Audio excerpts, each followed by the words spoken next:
नमस्कार और स्वागत है। आज हम अथर्ववेद के एक खास सारांश पर नजर डाल रहे हैं। नमस्कार। देखिए, अथर्ववेद तो खुद में एक बहुत बहुत बड़ा और प्राचीन ग्रंथ है ना? बिल्कुल। लेकिन ये जो सामग्री है हमारे पास, एक खास तौर पर इसलिए तैयार की गई है ताकि इसके जो मूल विचार हैं वो आसानी से समझ आ सकें। हाँ, बिल्कुल। तो आज कोशिश यही रहेगी कि इस प्राचीन ज्ञान के खजाने से मतलब कुछ जरूरी बातें निकालें और देखें कि आज के टाइम में भी ये कितनी काम की हैं। बिल्कुल। और अक्सर होता क्या है कि अथर्ववेद का नाम सुनते ही लोगों के दिमाग में वो मंत्र, तंत्र, शायद जादू टोना या फिर रोजमर्रा की चीजों से जुड़े उपाय, ये सब आता है। हाँ, आता है। और वो है भी इसमें, हाँ। ऐसा नहीं कि नहीं है।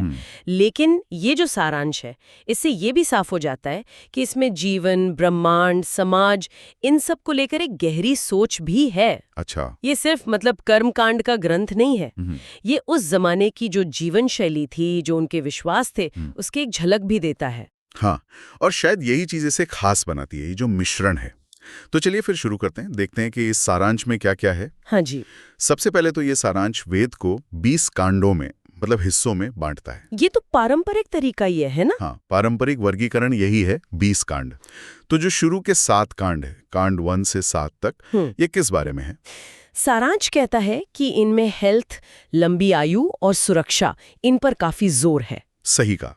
और यहाँ हेल्थ का मतलब सिर्फ ये नहीं कि कोई बीमारी ना हो, ये एक बहुत कॉम्प्रिहेंसिव व्यू है। अच्छा। कैसे? मतलब शारीरिक तंदुरुस्ती तो है ही, साथ में मानसिक शांति और एक तरह की स्पिरिचुअल सिक्योरिटी, आध्यात्मिक सुरक्षा जिसे कह सकते हैं, सब इसमें शामिल है। बीमारियों से बचने के तरीके हैं, जो बुरी शक्तियां मानी जाती थीं या नेगेटिव एनर्जी, उनसे बचाव के मंत्र हैं, और यहाँ तक कि जैसे जीवन में सक्सेस मिले, रिश्ते अच्छे हों, उसके लिए भी प्रार्थनाएं हैं। वाह। तो ये दिखाता है कि वो लोग जीवन को ना ऐसे टुकड़ों में नहीं देखते थे, एक पूरी यूनिट के तौर पर देखते थे। ये तो कमाल की बात है। मतलब आज जिसे हम होलिस्टिक वेलनेस कहते हैं, बिल्कुल, उसकी झलक यहाँ हजारों साल पहले मिल रही है। ये सोचना कि आपकी सेहत सिर्फ बॉडी तक नहीं है, आपके मन, आपके रिश्तों, आपके माहौल, सबसे जुड़ी है। ये तो बहुत मॉडर्न साउंड करता है ना? तो क्या ये सिर्फ बीमारियां ठीक करने के बारे में था या बचाव पर ज्यादा फोकस था? ये अच्छा सवाल है।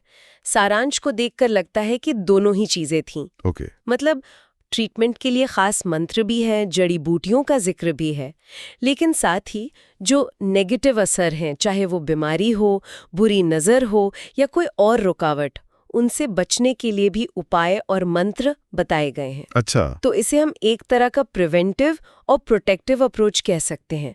लाइफ में बैलेंस बनाए रखना, ये एक सेंट्रल आइडिया लगता है। ठीक है, ये तो हुई स्वास्थ्य और सुरक्षा की बात। अब आगे बढ़ते हैं, कांड 8 से 12। इसके बारे में सारांश क्या कहता है? यहाँ टॉपिक कुछ बदल रहे हैं क्या? हाँ, यहाँ दायरा थोड़ा और बड़ा हो जाता है। इन कांडों में फोकस कॉस्मिक प्रिंसिपल्स पर है, बड़े बड़े अनुष्ठानों पर है और सोशल सिस्टम पर है। अच्छा, जैसे दुनिया कैसे बनी, इस पर विचार है। समाज कैसे चले, राजा के क्या कर्तव्य हों, शादी का क्या महत्व है, और यहाँ तक कि डेथ के बाद के जो संस्कार होते हैं, इन सब पर सूक्त मिलते हैं। बाप रे। और साथ ही बहुत प्रैक्टिकल चीजें भी हैं, जैसे घर कैसे बनाना है, खेती अच्छी कैसे हो, गाय भैंसे कैसे बढ़ें। ये तो गजब का फैलाव है। मतलब एक तरफ यूनिवर्स कैसे बना और दूसरी तरफ खेती बाड़ी की चिंता। हाँ। सारांश में एक उदाहरण भी दिया है, वाणी की मिठास के लिए प्रार्थना।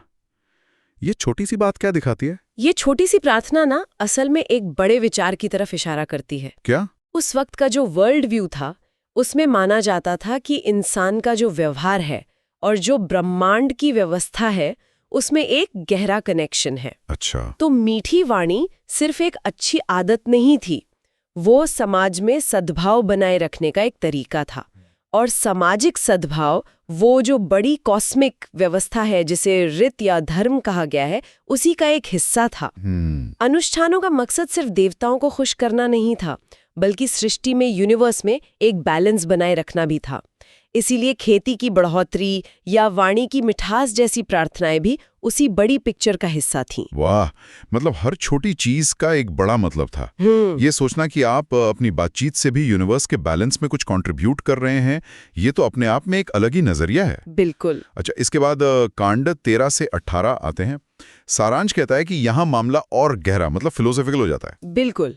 इन कांडों में हमें अथर्ववेद की जो फिलोसॉफिकल डेप्थ है वो और साफ दिखती है। जैसे कि यहाँ काल मतलब टाइम, उसका नेचर क्या है, इस पर सोचा गया है।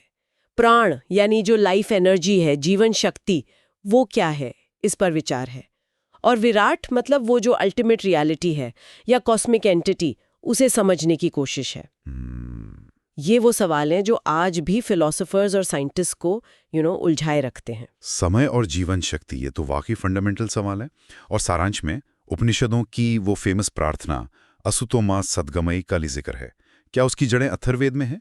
सारांश उस तरफ इशारा तो करता है, और ये मुमकिन है। देखिए, उपनिषद वेदों के बाद आए, लेकिन विचारों की कंटिन्यूटी तो होती ही है ना? हाँ, होती है। अथर्ववेद के इन कांडों में जो सच की खोज है, अमरता की इच्छा है और अस्तित्व के जो गहरे रहस्य हैं, उन्हें समझने की जो एक ललक दिखती है, वही शायद बाद में उपनिषदों में और डेवलप हुई। अच्छा। शादी और मौत जैसे जीवन के जो इम्पोर्टेंट मोड हैं, उनसे जुड़े अनुष्ठान तो हैं ही, लेकिन उनके साथ ये फिलोसॉफिकल सवाल भी जुड़े हुए हैं। ये दिखाता है कि ये ग्रंथ सिर्फ रीति रिवाजों की किताब नहीं था, बल्कि ये सेल्फ रिफ्लेक्शन और ज्ञान की खोज का भी एक जरिया था। और फिर आखिर में आते हैं कांड 19 और 20। सारांश इन्हें परिशिष्ट कहता है, मतलब बाद में जोड़ा गया हिस्सा। इनमें क्या खास बात है? इन आखिरी कांडों में ना फिर से प्रैक्टिकल और स्पिरिचुअल चीजों का मिक्सचर दिखता है। ओके। डिवाइन हीलिंग के तरीके हैं जिन्हें भैषज्जनी कहा गया है, मतलब जड़ी बूटियों से, मंत्रों से, ताबीजों से इलाज। राज्य की तरक्की और खुशहाली के लिए अनुष्ठान है जिन्हें पौष्टिकानी कहा गया है। कुछ और फिलोसॉफिकल सूक्त भी मिलते हैं, और एक इंटरेस्टिंग बात यह है कि इसमें कुछ कुंताप सूक्त का भी जिक्र है। कुंताप सूक्त, ये क्या है? इन्हें बहुत रहस्यमय माना जाता है। कहते हैं कि ये पहेलियों की तरह हैं या इनके कई गहरे मतलब निकलते हैं। अरे वाह, रहस्यमय सूक्त, ये तो सुनने में ही रोमांचक लगता है। हाँ, तो कुल मिलाकर ये वेद तो जीवन के हर रंग को समेटे हुए लगता है, मतलब सेहत से लेकर समाज तक और रोजमर्रा की चिंताओं से लेकर यूनिवर्स के रहस्यों तक। बिल्कुल। सारांश में कुछ पॉकेट फॉर्मूला या कह लें कि मेन थीम्स का भी जिक्र है। क्या आप उनके बारे में थोड़ा बता सकती हैं?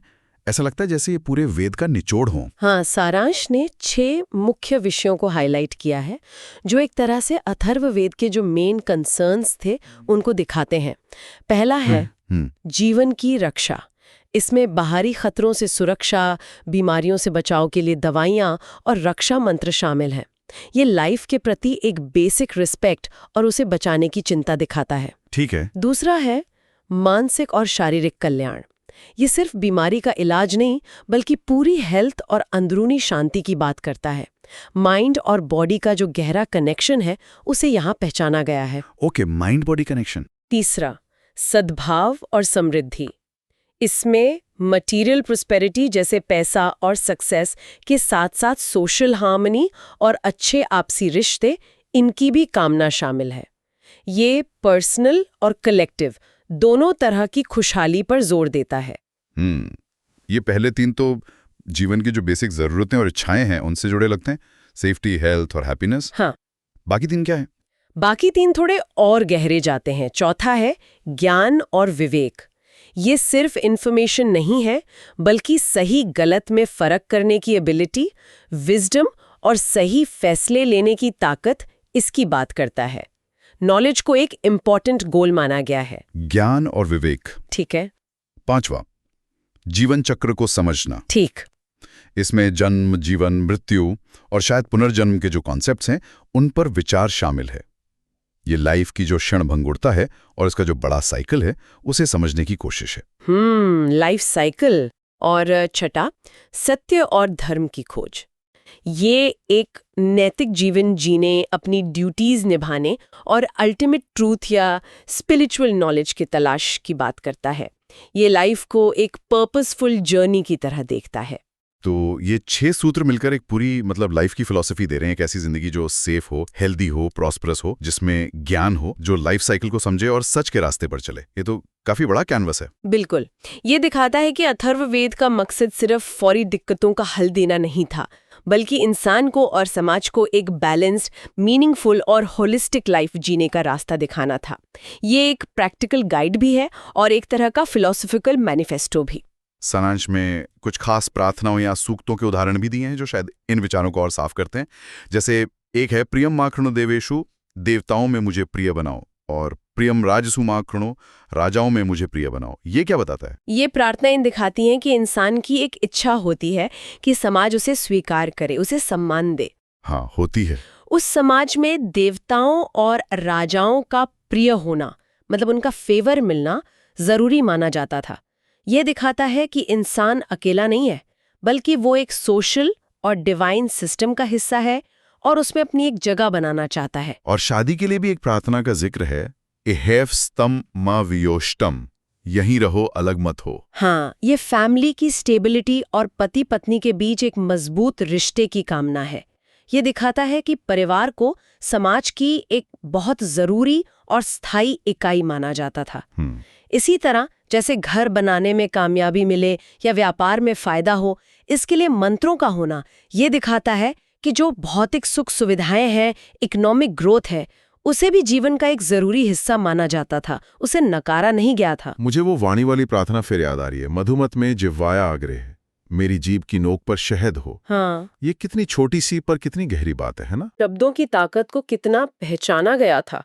मीठी बोली सिर्फ मैनर्स नहीं थी, बल्कि वो रिश्ते जोड़ने और समाज में हार्मनी बनाने का एक टूल थी। सही बात है। ये पर्सनल क्वालिटीज को बेहतर बनाने पर भी जोर देता है।